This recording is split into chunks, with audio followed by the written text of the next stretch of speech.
Welcome. Baruch atah Adonai Eloheinu melech haolam asher kitshanu b'mitzvotav v'tzivanu la'asok b'divrei Torah. Man, All right, let's see here. So this actually, the reading that we have today is one that is read on the pilgrim festivals. Perhaps all three pilgrim festivals, or at least parts of it, are read here. And so it's a very well-known passage. These are well-known passages, and it's dealing with the subject of what is called the second tithe.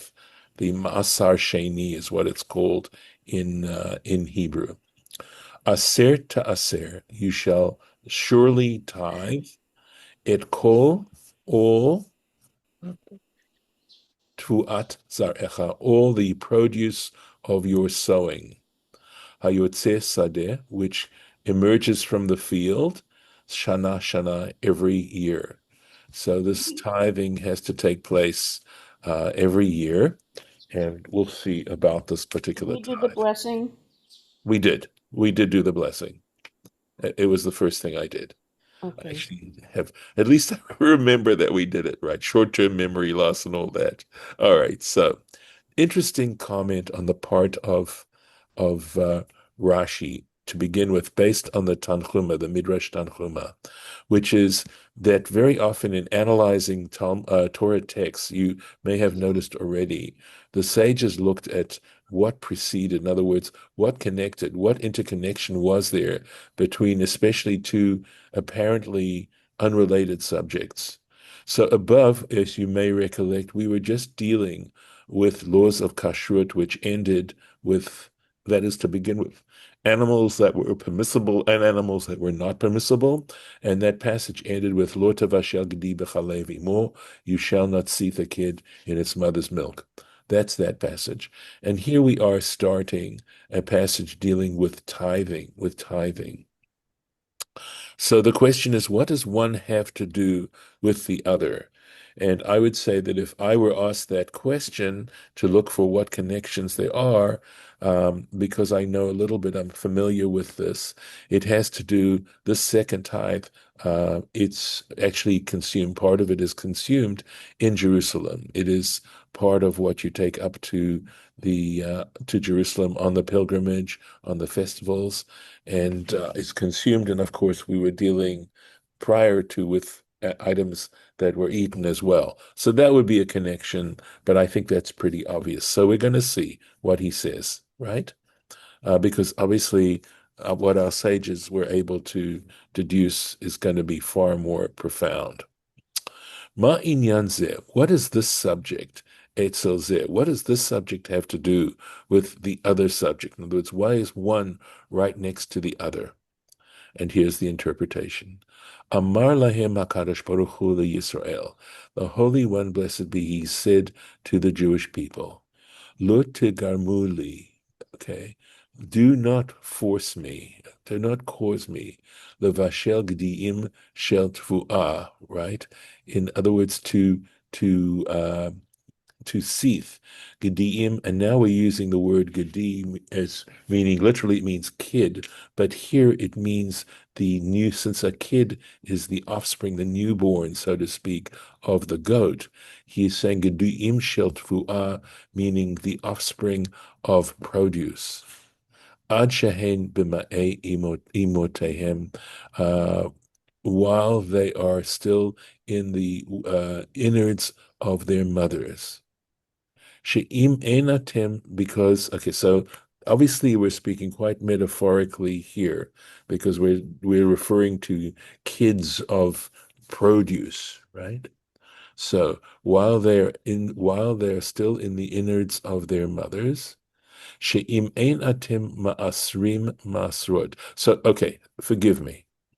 I'm thinking this through here, and I think what he is speaking about kids, and he's saying that these kids will not be born, that as a punishment or as a consequence of doing something else, their flocks would not produce, that they would have stillborns, right? So that they would not, in fact, the goats themselves would not. So we're not speaking metaphorically. We are, in a way, perhaps on a broader level, we are, but actually, he is talking specifically about the consequences of one thing on another. So let me keep going so that I'm not speaking in riddles too much, right? Im einatim masrim masrut karaui, because if you don't tithe, tithes as is fitting, as is proper. Keshehu samuch bashel, when it is at the point of ripening. Ani motze ruach kadim, I will extract an east wind, vehi mishadfan, and it will in fact blast them. So now I'm back again. So I've sort of been a yo-yo a little bit, because now I'm back to understanding Gediyim Shel Tvu'ah as metaphorically meaning the flocks themselves, right? That is the crops themselves. Shneimar, as it states, Veshadfa lefi kama, and it blasted it lifnei kama, before the standing grain, v'chein le'inyan bikurim, and likewise when it comes to the issue of first fruits. So what we're saying, what the point that's being made here is that we tend to look at tithing very humanly as something not particularly significant. And what this interpretation is trying to do is to tell us that the consequences of not tithing is actually far more serious.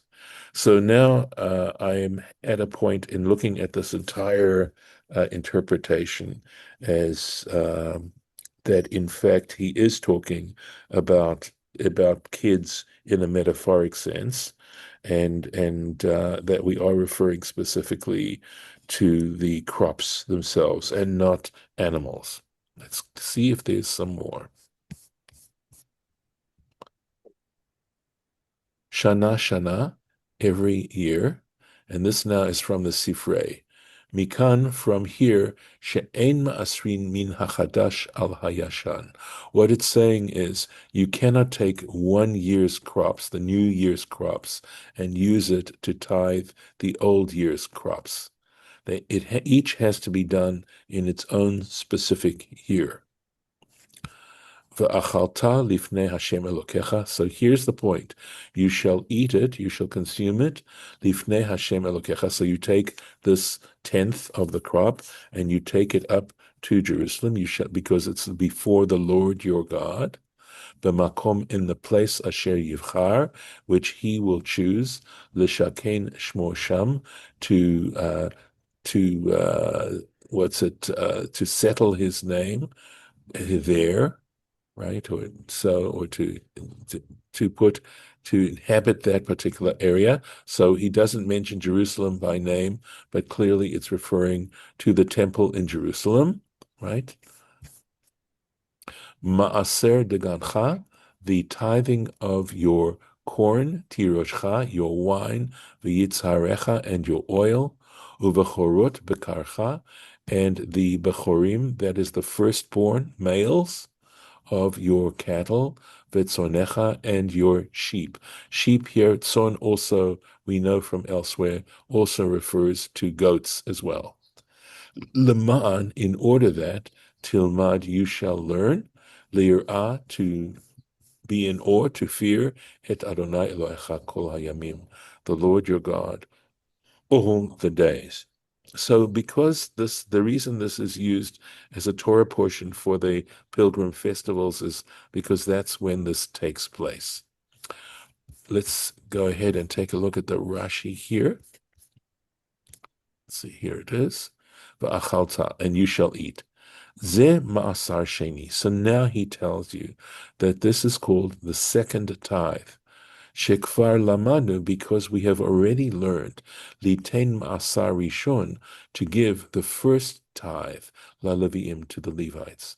So elsewhere we learned about tithing, and in that particular case, that tithe was to go to the Levites, because of course they didn't have land in the sense or an inheritance like the rest of the tribes. And so this was something that was given to them so that they could survive. And then the Levites themselves were to tithe their tithe and give it to the priests. But that's we learned elsewhere. So this is why we hear in this case are referring to the second tithe.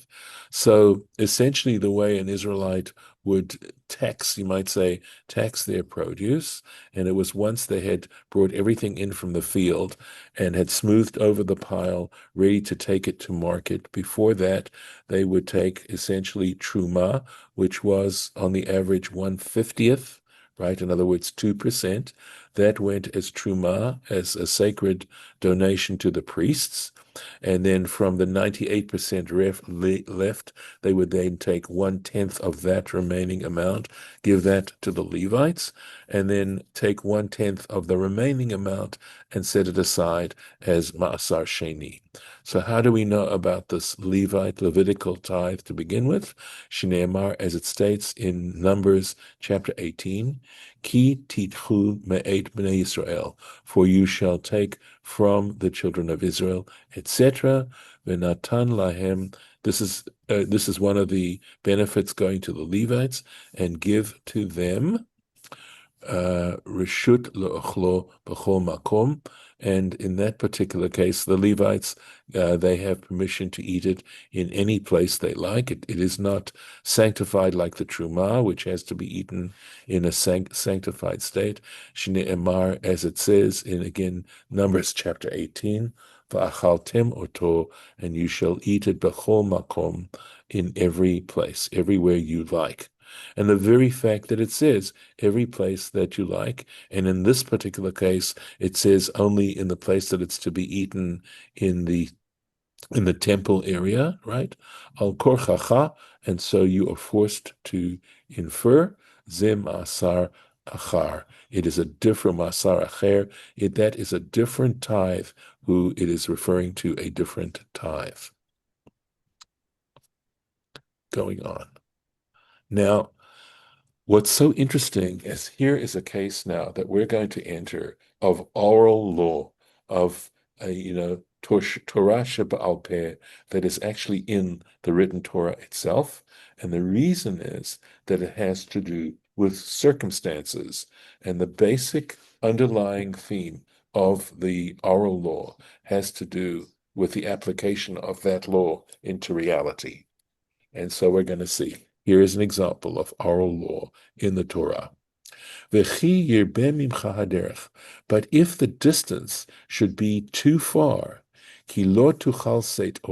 so that you would not be able to carry it to Jerusalem, in other words, because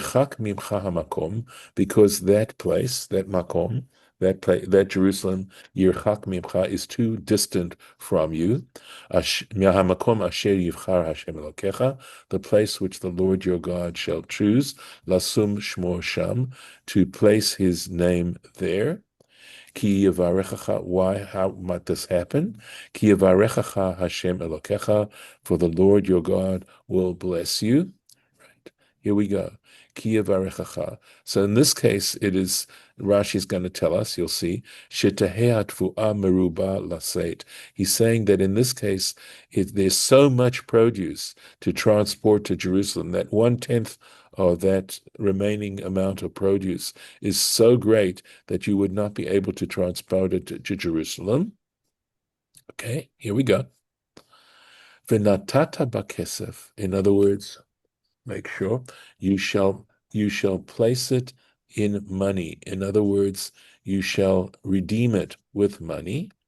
V'tzarta, and you should bind together hakesef v'yadecha, the money in your hands, v'halachta el hamakom, and then you can go to the place asher yivcha Hashem Elokecha bo, which the Lord your God has chosen. So here we're saying essentially that you can redeem, right? You can transfer the sanctity of that Ma'asar Sheni. Its sanctity was that it could only be eaten up in Jerusalem. It had to be taken up to Jerusalem and consumed there. You no longer have to do that because you've transferred that sanctity to the money. And here we go. And when you take the money up to Jerusalem, v'natata hakesef, and you shall give that money, bechol asher ta'aveh, with anything you can then purchase whatever you like, nafshecha, whatever you like, babakar, specifically with cattle, uvatzon, and with sheep, uvayayin, and with wine, uvashechar, and with in alcoholic intoxicants, right? Uvachol, in other words, any kind of liquor, uvachol asher tishalcha nafshecha, and whatever your soul asks of you. In other words, whatever you desire. Va'achalta sham, and there you shall consume it, lifnei Hashem Elokecha, before the Lord your God. V'samachta ata uveitecha, and you shall rejoice, you and your household. Such a cool mitzvah, right? So let's go back into the Rashis here. B'chol asher taveh nafshecha. So in whatever your heart desires, in other words, what your soul desires, klal, this is a generality. In other words, it's not specifying what food you're to eat. And we're going to have an example of a hermeneutic principle. Bebakar batzon uvayayin v'shechar, when in cattle or sheep, or in wine or in liquor, prat, that is now specifying what it can. So before it said whatever you like, but now it says in these specific things, uvachol asher tishalcha nashecha, and anything that your soul desires. So now this is a chazar v'kalal. We now have a generality once again. So we have a generality, we have a specification, and we have followed by another generality. And that leads us to a certain principle, right? The principle is that that whatever is of the nature of the specified items you can use. In other words, it doesn't have to be only in this specific thing, but we have to infer and learn out what is being implied by these particular three statements. Mahaprat. So here we go. Mahaprat, just as the specification Meforash is expressed, Vlad, Vladot haaretz. Okay, so that's what it means.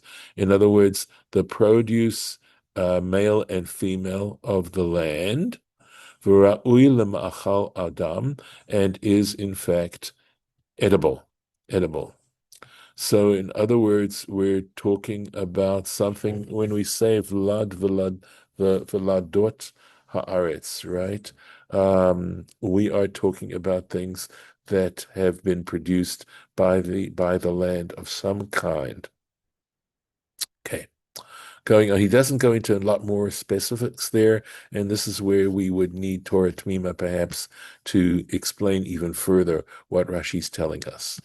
V'halevi, and together with the Levite, asher b'sha'arecha, who is dwelling amongst you, who is in your gates, lo ta'azvenu, you should not leave him. Ki ein lo chelek v'nachala imach, because he does not have a portion and an inheritance with you.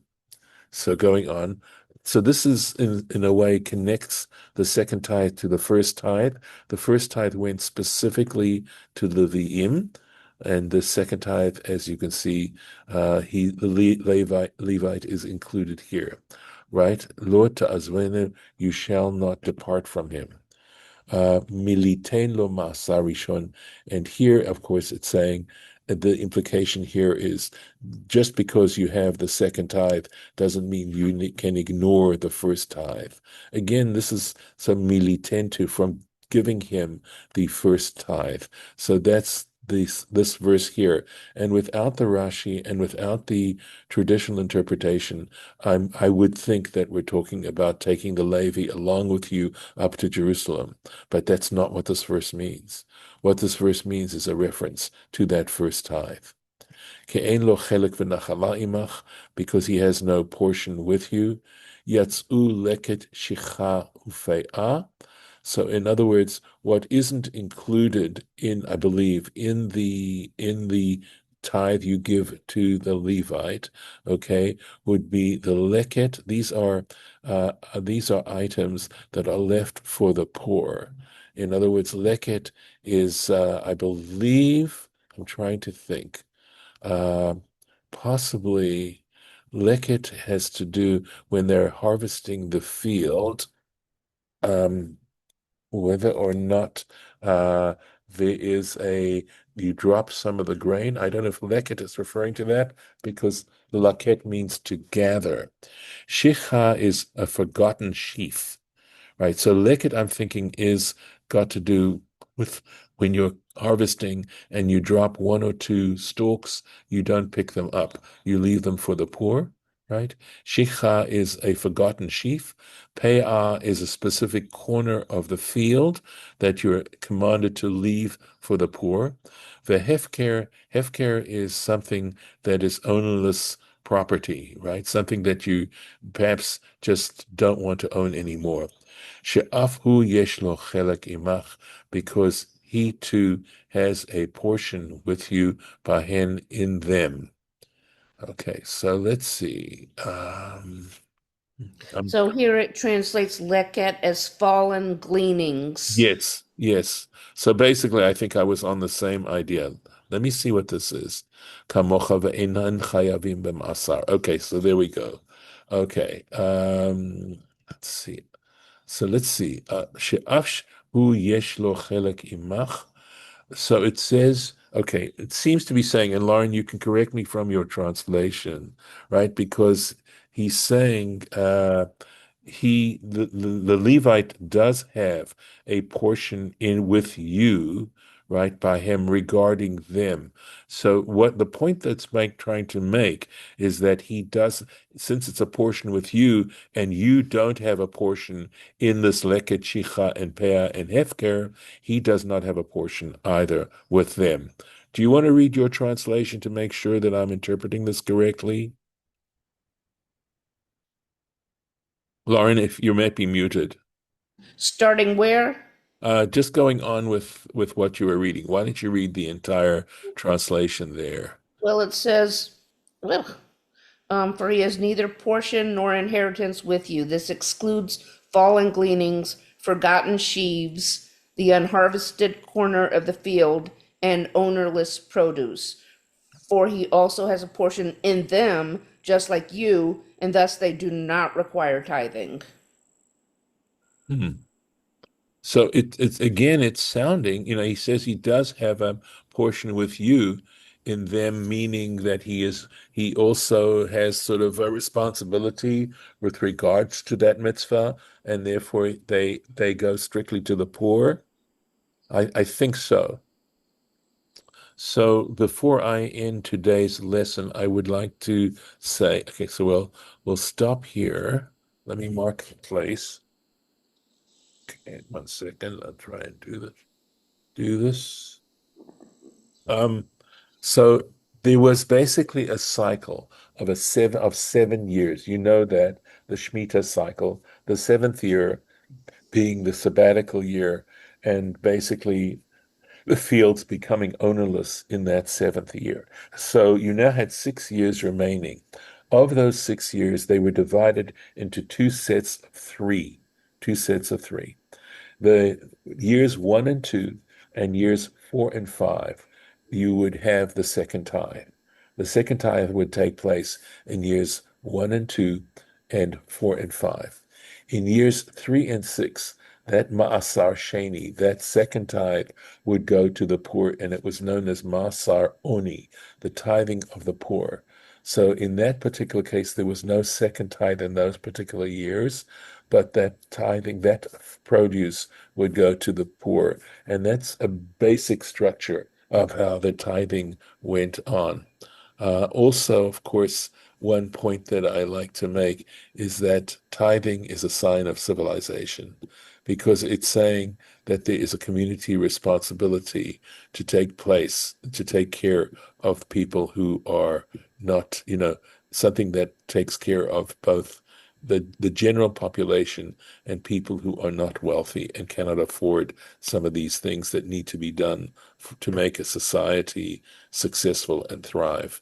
And with that, I will end that particular lesson. I'll stop the share in case any of you have any additional thoughts you'd like to share. Nope. Okay.